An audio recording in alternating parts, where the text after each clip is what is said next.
Assalamualaikum warahmatullahi wabarakatuh.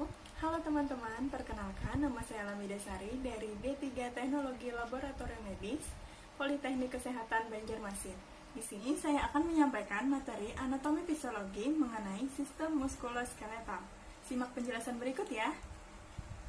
Muskuloskeletal manusia atau sistem lokomotor adalah sistem organ yang memberi manusia kemampuan untuk bergerak menggunakan sistem otot dan rangka. Sistem muskuloskeletal memberikan bentuk, dukungan, stabilitas, dan gerakan ke tubuh. Muskuloskeletal terdiri dari dua kata, yaitu muskulo atau otot dan skeletal yaitu tulang. Muskulo atau muskular adalah jaringan-jaringan otot tubuh. Skeletal atau osteo adalah tulang kerangka tubuh. Muskuloskeletal disebut juga lokomotor.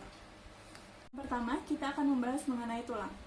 Tulang merupakan suatu jaringan yang paling keras. Biasanya, tulang disebut sebagai alat gerak pasif, yang mana isi dari jaringan ikat hampir 50% adalah air, dengan sisanya adalah bagian-bagian yang padat.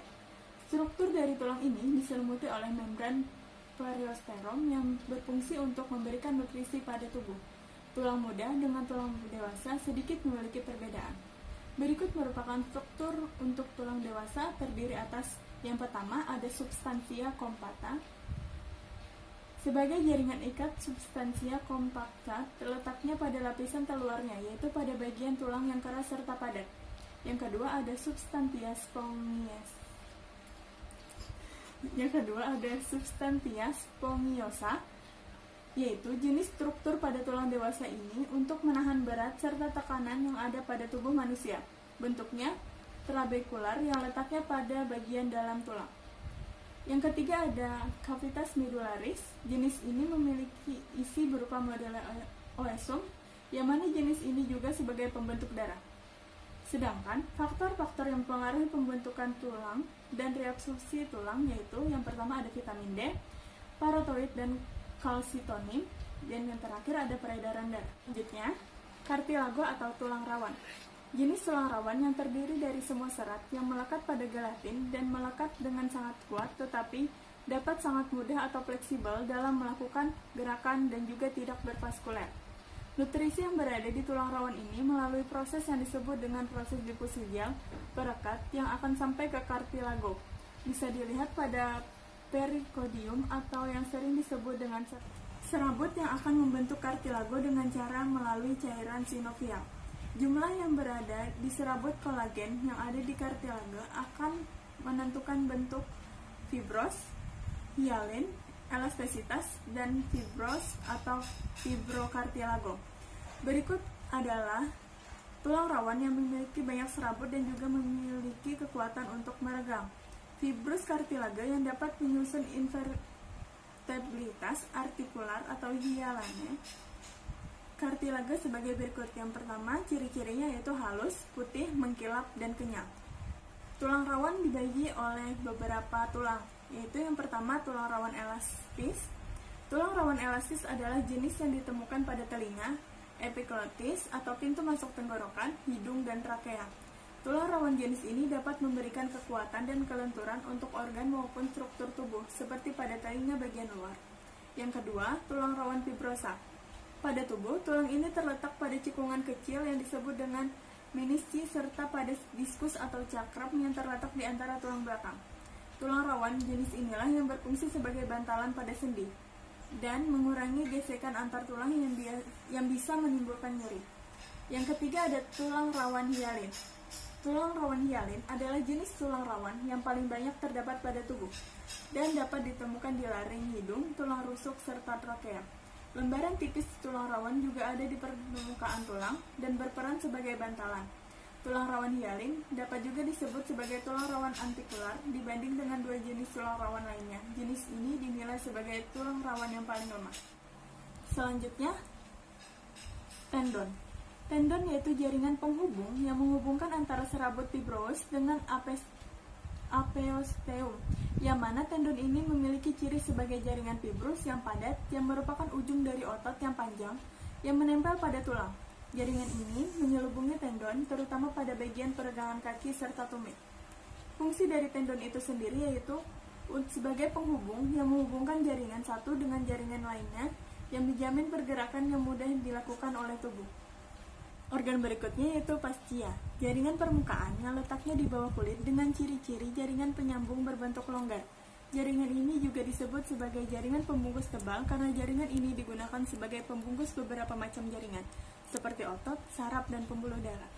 Selanjutnya, bursa atau bursae, bagian dari jaringan ikat yang mana letak tempatnya pada kantong kecil yang dapat digunakan pada bagian atasnya dari organ atau jaringan yang bergerak pada tempat di mana kantong kecil itu berada. Kantong kecil ini dibatasi oleh membran sinovial, terutama cairan sinovialnya yang berfungsi sebagai bantalan pada bagian yang bergerak. Untuk contoh dari bursa itu sendiri yaitu antara tulang dengan kulit serta antara tulang dengan tendon. Organ selanjutnya yaitu jaringan penyambung. Jaringan penyambung atau jaringan ikat memiliki komponen yang disebut sebagai matriks. Di dalam sel, jaringan ini memiliki bentuk yang tidak beraturan. Sitoplasma yang bergranula serta inti dari jaringan ikat ini menggelembung. Pada jaringan ikat memiliki fungsi sebagai pembentuk organ-organ di bagian dalam seperti kelenjar limfa, sumsum tulang belakang, serta hati. Selain fungsi yang di atas, jaringan ikat juga memiliki fungsi yang khusus yaitu sebagai penimbun lemak di dalam sitoplasma. Selain itu juga sebagai lamina elastika interna dan eksterna pada arteria tipe elastin. Dan yang terakhir yaitu otot. Otot yaitu sebagai alat penegak yang aktif yang dapat menggerakkan tulang. Otot difungsikan sebagai alat yang memiliki kelenturan tersendiri, di mana jika seseorang duduk, maka otot-otot akan mengikuti, menstabilkan serta memperkuat sendiri yang sangat berhubungan ketika saat duduk. Otot-otot memiliki 3 jenis, diantaranya yang pertama ada otot polos, yaitu otot yang bekerjanya di luar kehendak dari kita yang memiliki kontraksi yang bekerja secara lambat serta tidak mudah untuk lelah. Otot jenis ini biasanya berada pada saluran pernapasan, saluran pencernaan, serta saluran reproduksi dan yang lainnya. Yang kedua, otot lurik. Otot ini memiliki kebalikan dengan otot polos. Selain yang sudah dijelaskan pada otot polos, otot lurik memiliki bentuk memanjang, silindris, dan ujung tumpul. Yang ketiga, ada otot jantung. Otot jantung memiliki perbedaan dari keduanya, yaitu memiliki bentuk yang memanjang. Selain itu, juga memiliki bentuk yang silinder, memiliki garis yang melintang, memiliki diskus interkalis, yaitu pertemuan dua sel yang tampak gelap jika dilihat dengan mikroskop. Baik, kemudian kita akan menjelaskan tentang fungsi dan peran sistem muskuloskeletal. Yang pertama, fungsi dari sistem muskuloskeletal yaitu memberikan bentuk tubuh. Manusia tanpa adanya bentuk tubuh maka tidak akan bisa berjalan atau melakukan gerak apapun secara sempurna karena tidak mempunyai bentuk tubuh serta tidak bisa mengetahui kelebihan dan kelemahan yang ditampilkan. Untuk itu, adanya sistem muskuloskeletal sebagai pemberi bentuk. Yang kedua, penyangga berat badan. Sistem muskuloskeletal ini sangat membutuhkan sekali tulang belakang. Hal ini dengan tujuan untuk digunakan sebagai penyangga berat badan agar tubuh dapat dengan mudah diatur kesesuaiannya. Fungsi yang ketiga yaitu tempat penyimpanan mineral kalsium dan fosfor. Sistem muskuloskeletal ini digunakan sebagai tempat untuk menyimpan kelebihan kalsium serta fosfor yang ada di dalam tubuh. Bila di dalam tubuh kita kekurangan kalsium maupun fosfor, maka sistem ini akan melepaskan mineral yang disimpannya. Fungsi yang keempat yaitu melindungi organ penting. Sebagai perlindungan, sistem ini dapat melindungi organ-organ penting seperti tulang-tulang tengkorak yang melindungi otak, jantung serta paru-paru akan dilindungi oleh tulang dada. Tulang dada dibentuk oleh tulang iga. Fungsi yang kelima sebagai alat gerak pasif. Sebagai alat yang difungsikan sebagai alat gerak pasif, maka sistem muskuloskeletal ini tidak melakukan sesuatu apapun, kecuali adanya gerakan dari luar, yang artinya sistem ini digerakkan oleh komponen yang lain. Dalam hal ini, otot difungsikan untuk dapat menggerakkan sistem rangka. Otot juga melekat pada rangka. Selain melekat, otot ini digunakan untuk bekerja pada rangka tersebut. Selanjutnya, fungsi yang terakhir yaitu memproduksi sel darah. Di dalam tubuh kita, lebih tepatnya lagi pada sumsum tulang, digunakan sebagai tempat untuk pembentukan darah. Istilah hematopoiesis digunakan sebagai tempat untuk pembentukan darah. Dalam rangka kita, pembentukan darah lebih tepatnya berada pada tulang pipi seperti tulang dada ataupun tulang kostak. Selanjutnya, peran dari sistem muskuloskeletal, yaitu sistem ini memiliki peran yang sangat penting terhadap tubuh manusia. Seperti salah satunya adalah sebagai penopang berat tubuh. Hal ini dimaksudkan untuk memberikan bentuk atau juga bisa disebut sebagai penegak untuk badan, sehingga kita dapat dengan mudah untuk melakukan suatu gerakan. Selanjutnya, penyakit atau gangguan sistem muskuloskeletal. Yang pertama adalah penyakit tendinitis, yaitu kondisi peradangan atau iritasi pada tendon. Tendon adalah jaringan yang menghubungkan otot ke tulang, yang membantu dalam pergerakan. Saat tendon meradang, akan terasa nyeri saat otot digerakkan, sehingga mengganggu gerakan otot. Gejala yang biasa timbul pada titik lokasi tendon, yaitu berupa, yang pertama kondisi bahu yang tidak dapat digerakkan, yang dikenal dengan frozen shoulder atau adhesive capsulitis. Yang kedua, rasa nyeri pada daerah sekitar sendi yang terdampak pada tendon, ligamen, dan otot. Rasa sakit yang dialami dapat terjadi secara bertahap, tiba-tiba maupun menjadi berat, terutama ketika terdapat simpanan kalsium. Rasa nyeri yang dirasakan biasanya digambarkan sebagai rasa nyeri yang tumpul. Yang ketiga, akan terjadi pembengkakan ringan. Penyebab penyakit tendinitis paling sering disebabkan oleh gerakan berulang pada saat bekerja atau berolahraga. Resiko akan meningkat jika ada gerakan yang tidak benar yang dilakukan secara berulang kali. Selain itu, tendinitis dapat juga disebabkan oleh cedera dan proses penuaan, yang mengakibatkan tendon akan menjadi semakin kurang fleksibel, sehingga tendon lebih rentan terhadap cedera. Diagnosa penyakit tendinitis, yaitu dokter biasanya dapat mendiagnosis tendinitis melalui pemeriksaan fisik dan riwayat penyakit pasien.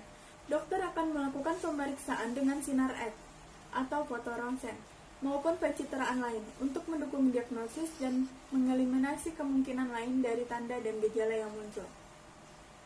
Gangguan yang kedua ada carpal tunnel syndrome, yaitu kondisi umum yang menyebabkan nyeri, mati rasa, dan kesemutan di tangan dan lengan.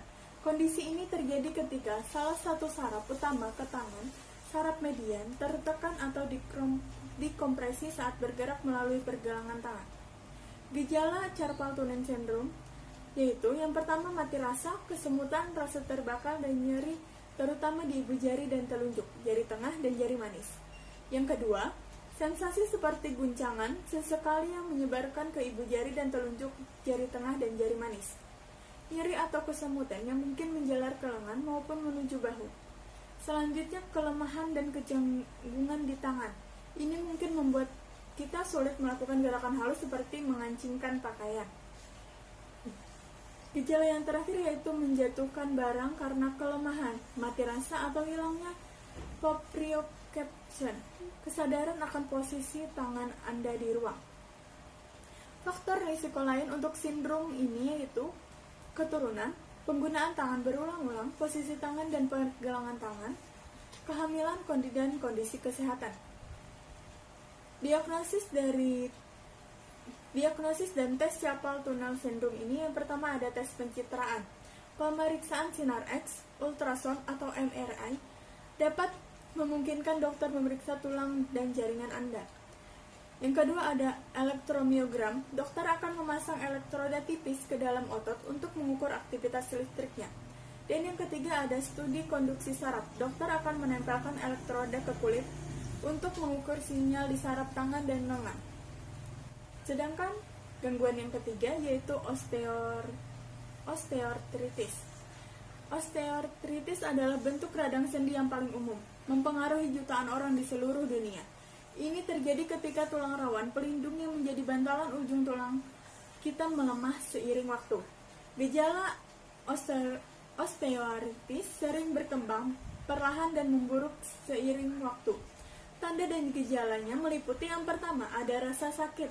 Sendi yang terkena mungkin sakit selama atau setelah bergerak. Yang kedua ada kekakuan. Kekakuan sendi mungkin paling lambat terlihat saat bangun atau setelah tidak aktif. Yang ketiga ada kelembutan. Sendi mungkin terasa lembut saat kita memberikan tekanan ringan ke sendi atau di dekat sendi. Yang keempat kehilangan fleksibilitas. Kita mungkin tidak bisa menggerakkan sendi melalui berbagai gerakannya. Yang kelima ada sensasi kisi. Kita akan merasakan sensasi berderak saat menggunakan sendi dan mungkin mendengar letupan atau derak. Yang selanjutnya ada taji tulang. Potongan tulang ekstra ini yang terasa seperti gumpalan keras dapat membentuk di sekitar sendi yang terkena. Dan selanjutnya ada pembekakan. Ini mungkin disebabkan oleh peradangan jaringan lunak di sekitar sendi.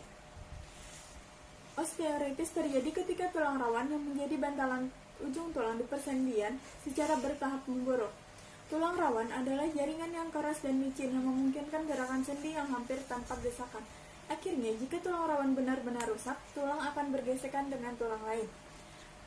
Dan berikut ada contoh gambar pada saat sendi kita normal dan sendi kita pada saat terjadi osteoartritis. Sekian materi yang dapat saya sampaikan. Salah hilap mohon maaf. Semoga bisa bermanfaat untuk kita semua. Wassalamualaikum warahmatullahi wabarakatuh.